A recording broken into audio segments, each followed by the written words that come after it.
선교 초기 선교사의 헌신을 담은 그 부르심의 길이라고 하는 그런 책에 선교사들이 한국 선교를 하면서 느꼈던 그런 마음이나 선교 보고나 여러 가지 글들을 이렇게 함께 모아서 펴낸 책이 있습니다. 여러 선교사님들의 이야기가 그 책 안에 있는데 그 중에서 루비 캔드릭의 이야기가 나옵니다. 제가 한번 말씀드린 것 같아요. 미 남감리의 여선교사로 1907년 9월 텍사스 에벡 청년의 일원으로 한국에 오게 되었습니다. 그녀가 한국에서 산 기간은 고작 8개월이에요. 사역이라고는 8개월 동안 한국말 배워야 되잖아요. 그래서 어학 연수를 한 것이 전부였습니다. 그런데 이 캔드릭이 우리 한국 선교사 중에 한국인이 가장 좋아하는 사랑하는 선교사로 그렇게 손꼽히고 있는데 그 이유는 바로 저 말 때문에 그래요. 자기 고향 텍사스에 편지를 쓰면서 그 에벡 청년에 보낸 글 중에 한 부분이에요. If I have 1,000 lives to give, Korean should have them all. 내게 1,000개의 생명이 있으면 다 나 그 1,000개의 생명 한국을 위해서 다 주고 싶다. 조선인들을 위해서, 한국 사람들을 위해서 나 다 주고 싶다. 이 캔드릭은 25살에 어학연수를 하는 중에 맹장염으로 사망했습니다. 아마 미국에 있었다면 병원에 이머전시로 가서 아마 급하게 수술을 받았으면 아마 살 수 있었을 것입니다. 충분히. 미국에서 그 소식을 들었어요. 그 에벡 청년에서 이 캔드릭의 편지를 읽고 나서 그 청년들 중에 20명이 넘는 사람들이 내가 한국 가서 캔드릭이 그렇게 사랑했던 한국 가서 내가 복음을 전하겠습니다. 20명이 자원을 했다 그래요. 또한 그 이후로 한국을 찾은 선교사들의 수가 1,000명을 넘었으니 하나님 앞에 저런 믿음의 고백을 했던 캔드릭의 고백대로 그대로 놀라운 한국 선교의 역사가 이루어졌습니다. 1,000개의 생명이 있다 해도 그것은 다 한국을 위해서 사용될 것입니다. 그녀의 희생과 헌신이 한국교회를 세웠다고 해도 과언이 아닐 것입니다. 영국의 토마스 선교사의 이야기도 너무나 감동적입니다. 한국에 온 지 4개월밖에 안 되어서 아내가 유산을 한 채 죽음을 맞이하게 되었습니다.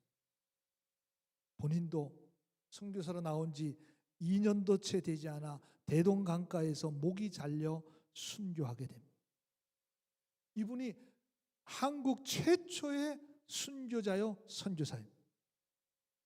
근데 그 순교를 통해서 평양 대부흥운동의 시장인 평양 장대원 교회가 세워지는 그런 하나님의 역사가 일어나게 되었습니다. 우리는 한국 선교의 모든 그 참 모습을 통해서 또 특별히 사도행전을 통해서 우리는 많은 하나님의 그런 역사를 우리가 듣게 됩니다. 여러분, 스데반이 돌에 맞아 순교했습니다. 글쎄, 돌에 맞아 죽었다면 어떤 죽음을 당했을까? 왜냐하면 상상하기도 참 어려워요, 사실. 너무나 안타까운 죽음이었지만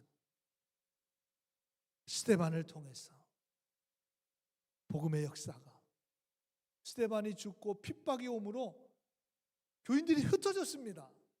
예루살렘이 흩어졌어요. 그래서 유대와 사마리아와 땅끝까지 이르러 복음이 증거되는 그런 하나님의 역사가 일어나게 되었다는 걸 생각해 볼 때 참 놀랍죠. 여러분, 우리도 동일합니다.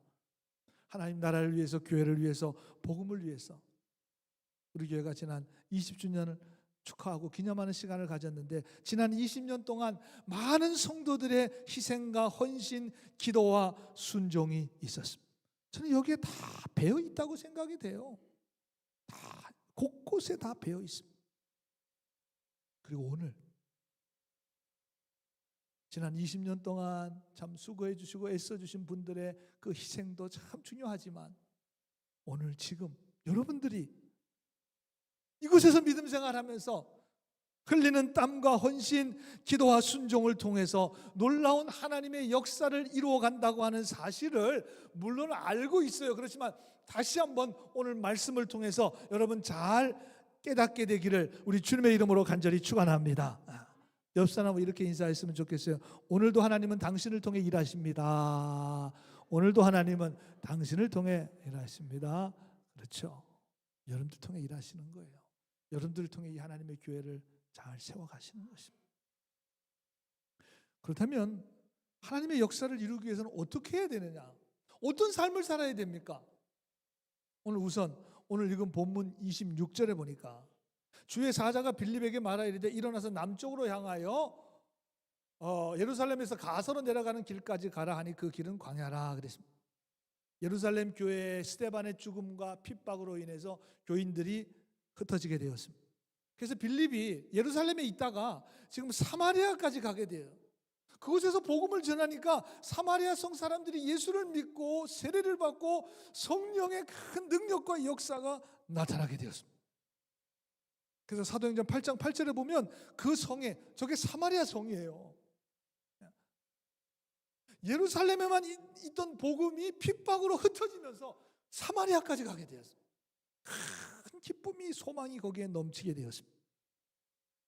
사마리아에서 지금 열심히 하나님의 사역을 감당하고 있는 빌립에게 오늘 본문 26절에 성령께서 말씀하십니다. 광야로 가라는 거예요. 광야로 내려가라는 거예요. 그 성령의 음성에 즉시로 빌립이 순종했습니다. 27절에 일어나서 갔습니다. 29절에 성령이 빌립더러 이르되 수레에 가까이 나아가라도 그러세요. 그래서 수레에 가까이 나아갔습니다. 그 수레가 그냥 지나쳐 갔으면은 뭐 아무 일도 없었을 텐데 가까이 가라는 성령의 음성에 가까이 나아갔고 순종했고 30절에 빌립이 달려갔습니다. 성령께서 빌립에게 말씀해 주셨고 그 성령의 음성을 들은 빌립은 그 음성에 순종함으로 오늘 에티오피아의 여왕 간다게의 모든 국고를 맡은 관리인을 만나게 돼요.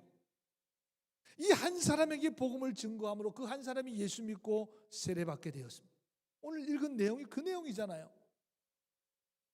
그 관리인으로 인해서 에티오피아는 아프리카 지역에서 유일한 기독교 국가가 되었습니다. 제가 인터넷을 찾아보니까 거의 98%가 기독교예요.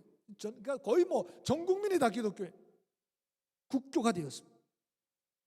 기독교 역사가들에 의하면 솔로몬 당시에 열왕기상 10장 1절에 보니까 스바의 여왕이라는 나와요. 여호와의 이름을 말하며 솔로몬의 명성을 듣고자 예루살렘에 왔습니다. 그래서 솔로몬을 만나서 하나님에 대해서 알게 됐습니다. 그리고 그것이 연결이 돼서 계속해서 예루살렘에 사람을 보내서 지금 초대교회 시절에는 국고를 맡은 총리, 여러분 총리, 나라 살림을 맡은 총리입니다. 대단한 사람입니다. 이 사람을 보내서 하나님을 예배하고 하나님을 더 잘 알기 위해서 예루살렘을 방문하고 지금 돌아가는 거예요. 그 광야에서 갑자기 빌립이 나타났습니다. 홀렬이 나타났습니다. 지난주에 말씀드린 suddenly 갑자기 나타났어요. 갑자기 나타난 건 아니죠. 성령의 음성에 순종해서 간 거죠. 빌립을 통해서 예수 그리스도에 대한 복음을 듣게 되었습니다. 이사야서의 말씀은 이게 도대체 누구를 가르쳐 말하는지 몰랐습니다. 빌립을 통해서 이분이 바로 예수 그리스도시다. 복음을 듣고 예수 믿고 물이 있어서 세례까지 받았습니다. 여러분 이 한 사람으로 인해서 에티오피아가 나라 전체가 복음의 열매를 맺게 되었습니다. 여기서 중요한 사실은 빌립 집사님이 성령의 음성에 순종한 것이 결정적인 역할을 했다는 것입니다. 빌립의 순종이 결국은 믿음의 역사를 이루어냈다는 것입니다. 그런데 문제는 순종하기가 그렇게 참 만만하지가 않아요. 만만하지가 않습니다. 쉬운 것은 순종하면 됩니다. 그럼 어려운 문제가 아니에요. 그냥 쉬운 거 순종하면 되죠. 순종하면 되죠. 주일 성수, 주일에는 무조건 내가 나와서 예배드리라. 그분한테 그건 쉬워요. 그냥 순종하면 되는데 어떤 분들은 이게 갈등이 돼요. 갈등이 됩니다. 내가 주일날 일도 저 일도 있고 바쁜 일도 있고 급하게 해야 될 일도 있고. 그때 이분에게는 정말 어려운 순종이에요. 오늘 아마 그런 분 계실 거예요. 이 주일 성수가 쉬운 순종일 수도 있고 어려운 순종, 그건 각자 다 달라요. 순종하기 어려운 것을 명령하실 때, 특히 내가 생각하고 있는 것과는 정반대의 음성이 들려질 때, 내가 듣기 편하고 내가 순종하기 쉬운 말씀이 아니라 때때로 참 듣기가 어렵고 받아들이기 어려운 말씀이 들려질 때, 여러분 그때 온전히 순종하시면 하나님의 역사가 일어나게 될 줄로 믿습니다. 그때 순종해야 돼요. 그때 순종이라는 말을 쓰는 거예요. 그때 순종이라는 말씀. 여러분 빌립이 지금 사마리아 성에서 복음을 증거함으로 인해서 큰 기쁨이 일어났습니다. 많은 사마리아 성 사람들이 예수를 믿고 십자가와 부활을 믿고 세례받고 성령 충만을 받았어요. 복음이 예루살렘뿐만 아니라 이 사마리아까지도 하나님 역사하시는구나. 여러분 이 사마리아라고 하는 것은 우리가 복음서를 통해서 보면 유대인들이 아주 멸시하고 아주 상종조차도 하지 않던 지역입니다. 그래서 이 갈릴리에 사는 사람들은 사마리아를 거쳐서 예루살렘에 오면 편한 길인데 그게 지름길인데 돌아서 왔어요. 왜? 사마리아 가는 게 좋지가 않아요. 기분이 나빠요. 그 정도로 차별과 멸시와 미움과 증오가 있던 곳이 바로 사마리아예요. 근데 그 성에 성령의 역사가 임했습니다. 정말 예기치 못했어요. 자기는 고난을 피해서 지금 사마리아에 와서 복음을 전했는데 많은 역사가 일어나니까 얼마나 신났겠습니까? 아골골짝 빈들인 그 사마리아에 가서 빌립이 복음을 들고 복음을 전하는 복음의 역사가 일어났습니다. 얼마나 감사한 일인지 모릅니다. 거기 계속 머물러 있어라. 그 말씀에 순종하는 것은 너무나 쉬워요. 그냥 하면 돼요 거기서. 그런데 그런 사마리아 성을 두고 아무것도 보이지 않는, 아무 사람도 없는 막막한 광야로 내려가라는 성령의 음성은 참으로 순종하기가 쉽지 않습니다. 이게 맞나? 이게 성령의 음성인가? 아마 귀를 몇 번 두들겼을지도 모르겠어요. 이거 맞나? 지금 내가 들은 게 맞나? 지금 이렇게 사역이 잘 되고 있는데, 이렇게 지금 사마리아가 뒤집어지고 있는데, 아니 아무도 없는 광야로 가는 게 이게 성령의 음성이 맞나? 하나님, 그건 아닌 것 같습니다. 제가 생각하기에 아무리 생각해도 저는 여기 있겠습니다. 여기서 더 사역하는 것이 좋겠습니다. 그러면 오늘 8장은 26장으로 끝날 거예요. 주의 사자가 빌립에게 말하 이르되 그 길은 광야라. 빌립이 no. 그리고 그냥 끝나요. no죠. 여기 계속 있어야 됩니다. 그렇다면 빌립과 에티오피아의 관리인과 이 총리와의 만남도 없습니다. 그 이유는 없는 거죠. 만날 일이 없죠. 요한복음 2장에 보면 포도주가 떨어진 가나안의 혼인잔치집에 예수님이 말씀하시잖아요. 물을 항아리에 갖다 부으라. 그리고 그 물을 포도주를 달라는 사람들한테 갖다 주라는 것입니다. 상식적으로 맞지가 않아요.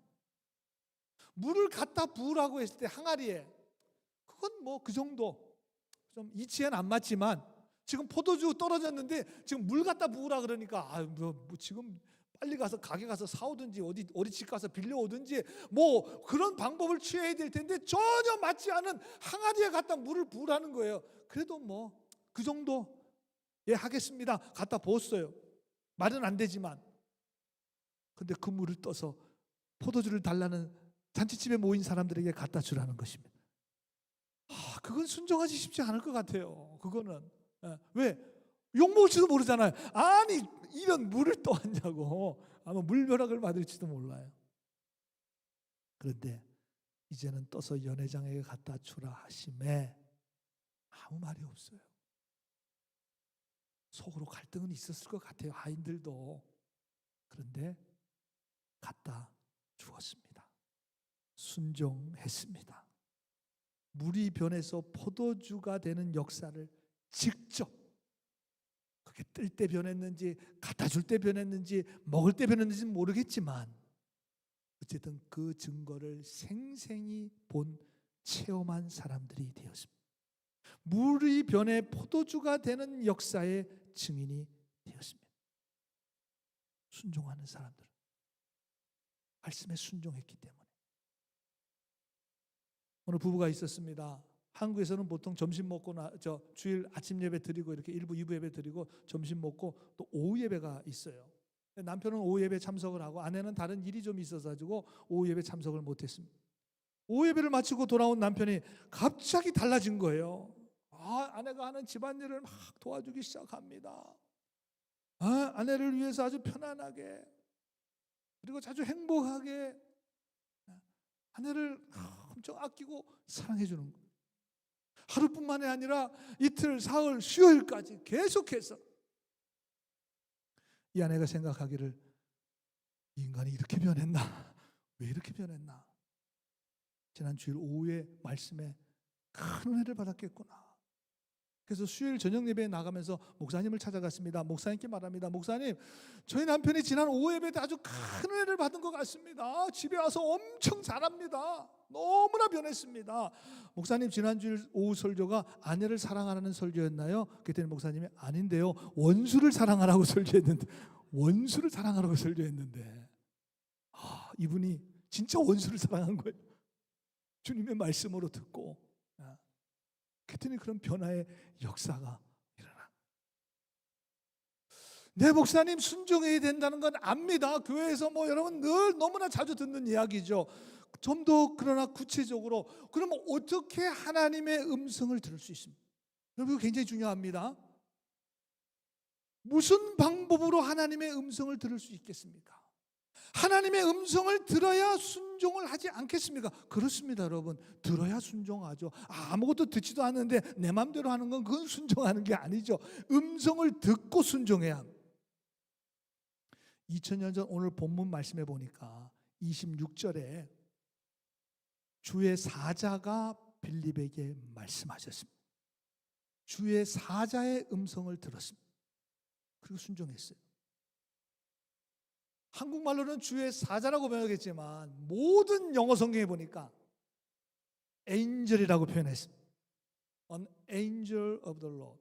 메시지 성경에도 God's angel, 천사라는 말 아니에요. 근데 왜 그러면 angel, 천사라고 번역했느냐? 헬라어로 안겔로스라고 하는 말에서 영어에 angel이 나온 거예요. 천사라고 그냥 그대로 번역한 거예요. 근데 한국어 번역은 천사라고 번역한 것도 있지만 오늘 본문에는 주의 사자라 그래요. 사자. 그럼 사자가 뭐냐면 한문이 정확합니다. 불일사놈자, 부리는 사람이라는 거예요. 심부름하는 어떤 존재라는 것입니다. 그러니까 사실 영어로 정확히 더 표현하자면 메신저예요. 하나님의 메신저죠. 그게 천사가 됐던 어떤 존재가 됐던 어떤 사람이 되었던 그 하나님의 메시지를 전하는 거예요. 천사가 중요한 것이 아니라 하나님의 메시지가 더 중요한 거죠. 사실은 메시지가 더 중요한 거죠. 다만 천사는 메시지를 전하는 메신저의 역할을 하는 것입니다. 하나님의 말씀이 중요한 거예요. 하나님의 말씀을 들어야 돼요. 여러분, 이 영적 원리는 동일해요. 여러분, 가장 중요한 하나님의 말씀은 여러분들이 늘 들고 다니시는 건 보시고 계시는 하나님의 말씀 성경입니다. 성경. 그럼 이 성경을 읽을 수 있다는 게 이게 얼마나 축복인지 모릅니다. 여러분, 중세시대 이전 성경을 평신도들이 못 읽었습니다. 그때 사제들, 주교들만 성경을 가지고 있었어요. 그래서 그냥 읽어줬어요. 종교개혁 이후로 모든 사람들에게 성경이 배급된 거예요. 얼마나 감사한. 이게 불과 몇백 년 안 된 거예요. 사실은 우리가 지금 누리고 있는 스마트폰을 통해서 언제나 그냥 키기만 하면 하나님의 말씀을 보고 듣고 할 수 있는, 이거 엄청난 하나님의 축복입니다. 하나님 말씀하시잖아요. 우리는 성경을 통해서 그래서 우리가 한 달에 한 번 감리의 신앙 고백에 그렇게 고백합니다. 우리는 하나님의 말씀인 성경이, 신구약 성경이 우리의 신앙생활에 충분한 표준, 완전한 표준이죠. 완전한 표준과 지침이 됨을 믿습니다. 그렇게 고백해요. 왜? 이게 하나님의 말씀이기 때문에. 목사님, 성경이 너무 어떨 땐 너무 어려워요. 맞아요. 그래서 저도 설교해 드리잖아요. 여러분들한테 쉽게 설교를 해드리잖아요. 그래서 우리는 하나님의 음성을 들었던 많은 믿음의 사람들의 어떤 영감과 또 지침을 우리가 또 중요한 또 하나님의 음성을 듣는 그런 방법으로 우리가 깨닫게 되는데, 조이 도우스라는 분이 쓴 하나님의 음성을 듣는 삶이라는 그 책에 보면 6가지 방법이 나와요. 첫째는 겸손해야 합니다. 그래야 들린다는 것입니다. 두 번째로, PPT 좀 보여주세요. 두 번째로 조이 도우시나 하나님은 겸손해야 되고, 두 번째로 믿음입니다. 하나님의 말씀에 대한 믿음. 여러분, 믿음 없이 성경을 읽으면 그냥 글자죠. 뭐 이야기죠. 그냥 사건이죠. 이런 일이 있었구나 옛날에. 믿음이 없으면 하나님의 말씀으로 들려지지 않습니다. 하나님의 말씀에 대한 믿음. 그리고 세 번째, 회개해야 됩니다. 깨끗하고 회개하는 심령이 될 때 말씀이 들려지는 거예요. 말씀이 들어오는 거예요.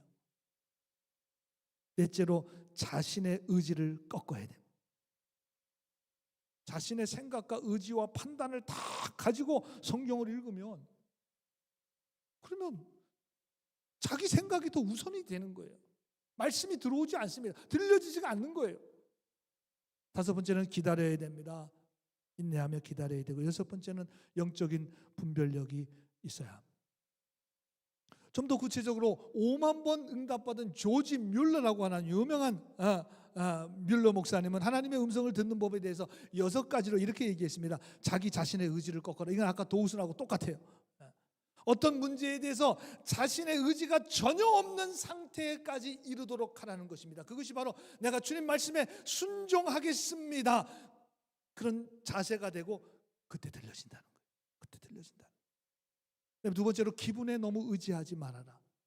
물론 기분이나 느낌도 좋은 거예요. 그러나 거기에 너무, 감정에 너무 의지하게 되면, 거기에 치우치게 되면 좋지 못한 결과도 가져올 수 있다는 것입니다. 세 번째로, 하나님의 말씀을 통해서 성령의 뜻을 구하라는 것입니다. 왜? 여러분, 하나님의 감동으로 씌어진 말씀과 일치가 되어야 됩니다. 그래서 말씀으로 우리는 늘 이 하나님의 음성을 점검하고 체크해야, 성령의 감동으로 씌어졌기 때문에. 그 다음에 하나님께서 섭리하시는 환경에 주목해야 됩니다. 여러분, 우리가 주변 환경에서 일어나는 일들, 그냥 우연히 그냥 어떻게 일어나는 일이 아니라 그 일을 통해서도 하나님께서 어떤 메시지를 주신다는 거예요. 어떤 환경을 메신저로 주시는 거예요. 그 다음에 기도해야 합니다. 너무나 중요한 말이죠. 여섯 번째로는 기다려야 합니다. 인내해야 합니다. 조금 전에 말씀드린 도우슨과 겹쳐지는 부분이 참 많습니다. 이 도우슨과 조지 뮬러의 6가지 모든 걸 우리가 다 점검했고, 내 마음에 평안과 확신이 임하게 되고, 그러면 여러분, 하나님의 뜻인 줄 분명히 알고 여러분 순종하게 되기를 간절히 소원합니다. 그럼 순종하면 되는 거예요. 그럼 신앙생활은 영적 싸움이라 그러잖아요. 뭐 어떤 싸움입니까? 순종의 싸움이에요. 영적 싸움은 순종의 싸움입니다. 내가 이 하나님의 명확하게 들려주시는 이 하나님의 음성에, 이 하나님의 뜻에 내가 순종할 것인가, 안 할 것인가. 엄청난 싸움입니다, 사실은. 또 순종하는데도 영적 싸움이에요. 순종하는데도 온전히 순종할 것인가, 내 마음에 드는 것 요것만 순종할 것인가, 아니면 순종하는 척만 할 것인가, 조금 하다가 말 것인가. 순종하면서도 엄청난 영적 싸움, 엄청난, 이게 우리의 영적 싸움, 치열한 영적인 전쟁. 여러분, 몽고메리 제일교회에서 신앙생활한 여러분 모두가 다 성령께서 여러분들에게 말씀해 주십니다. 하나님의 음성을 들으셔야 합니다. 그리고 하나님의 음성이 확실하다면 정말 온전히 전적으로 순종함으로 성령의 놀라운 능력과 하나님의 역사를 이루어낼 수 있는 여러분들 모두가 되시기를 주님의 이름으로 간절히 축원합니다. 오늘 말씀에서 순종해야 된다는 것 첫 번째 하나 말씀드리고, 하나님 말씀이 들려질 때 한 가지 더 오늘 본문 말씀을 통해서 우리에게 주시는 메시지는 39절에 보니까 둘이 물에서 올라올 때 주의 영이 빌립을 이끌어 간지라. 내시는 기쁘게 길을 가므로 그를 다. 이거 잠깐의 만남이에요. 그리고 나서 주의 영이 빌립을 이끌어 갔다. 이끌어 갔다라고 하는 본래의 의미는 강제로 취했다는 거예요. 취했다는 거예요. 성령께서 빌립을 아주 그냥 잡아서 끌고 갔다 그 말이죠. 잡아서. 40절에 빌립은 아소도에서 나타나 여러 성을 지나고 다니며 복음을 전하고 가이사라에 이르렀다. 기독교 역사가들에 의하면 빌립은 그 후에 20년간 가이사라에서 복음을 전하다가 순교했다고 전해지고 있습니다. 중요한 것은 빌립이 계속해서 성령의 이끌리심을 받았다는, 성령의 강권적인 어떤 그런 역사가 있었다는 것입니다. 여러분, 한번 생각해 보세요. 여러분들이 하나님의 말씀에 순종했던 그때를 한번 생각해 보세요. 여러분의 성령의 음성이, 하나님의 음성이 분명해서 자신의 의지를 꺾고 내 생각과 판단과 어떤 걸 내려놓고 여러분 하나님의 뜻에 순종하면 그때부터 하나님께서 여러분들을 강권적으로 붙잡아 주셨습니다. 그래서 믿음의 길을 걸어갈 수 있도록 인도해 주시는, 완전히 사로잡으셨다는 것입니다. 그래서 계속해서 온전히 날마다 순간순간마다 성령의 강력한 이끌리심을 받게 되었다는 것이 여러분, 이게 더 놀라워요. 이게 더 놀랍습니다. 이건 아마 여러분 신앙생활하면서 다 체험하셨을 거예요. 내 의지를 내려놓고 하나님께 순종했더니 그 한 번 순종이 한 번으로 끝난 게 아니라 나를 강력하게 이끌어간, 강력하게. 여러분, 그래서 오늘까지 여러분 시험이 없어서, 어려움이 없어서, 갈등이 없어서 오늘 여기까지 오신 게 아니라 저는 여러분들이 그때 순종하셨던 그 순종, 그것이 여러분을 오늘 여기까지 강력하게 성령께서 이끌어 주신 줄로 믿습니다. 강력하게 이끌어 주신 거예요. 강력하게. 사람은 누구나 어디에든 붙잡힌 바 된 삶을 살아갑니다. 사람에게 붙들리면 사람의 종이 돼요. 이단 사이비에게 붙들리면 이단 사이비의 종이 됩니다. 아니, 이단 사이비 그 말도 안 되는 거 하는데 그냥 나오면 될 것 같은데 못 나와요. 못 나옵니다. 거기 완전히 사로잡혀요. 가스라이팅이라는 말 쓰잖아요. 그 사람 말 안 듣고 그냥 난 네 말 안 들어 그러고 나오면 될 텐데 이미 완전히 사로잡혔어요. 그 사람에 의해서 완전히 지금 조종되고 있어요. 못 빠져나와요. 못 빠져나와요. 여러분, 마귀에게 붙들리면 그냥 나올 수 있을 것 같죠? 못 나옵니다. 못 나와요. 마귀에게 사로잡, 마귀의 종이 되는 거예요. 그래서 물질에 사로잡히면 물질의 종이 됩니다. 명예에 사로잡히면 명예의 종이 됩니다. 자기의 성공에 사로잡히면 세상적인 성공에 사로잡힌 그런 인생을 그냥 쭉 살아가는 거예요. 여러분, 우리 그리스도인들은 하나님께 사로잡힌 사람들입니다. 그리스도께 사로잡힌 사람들이에요. 그래서 우리가 쭉 이끌리심을 받는 거예요. 그래서 그런 거예요. 바울은 이런 고백을 했습니다. 빌립보서 3장 12절에 오직 내가 그리스도 예수께 잡힌 바 된 그것을 잡으려고 달려가노라. 저 말을 읽으면서 저 한국말 저렇게 어렵게 써놨나 그랬는데 저 말이 뭐예요? 내가 예수께 붙들렸어요. 그냥 붙들려서 달려간다는 거예요. 붙들려서 저렇게 표현한 것뿐이지 그냥 붙들린 바대로 살아간다는 거예요.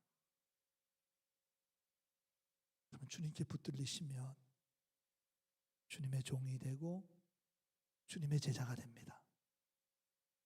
여러분 하나님의 성령에 붙들리면 하나님의 성령의 사람이 됩니다. 그래서 그 붙들린 대로 살아가는 거예요. 붙들린 대로 살아가는 거예요. 은혜 아니면 살아갈 수 없습니다. 날마다 주님의 은혜에 붙들린 삶을 지금 여러분들이 살고 계신 거예요. 그런 삶 가운데 있으면 성령의 능력과 역사, 하나님이 기뻐하시는 믿음의 인생이 되는 것입니다.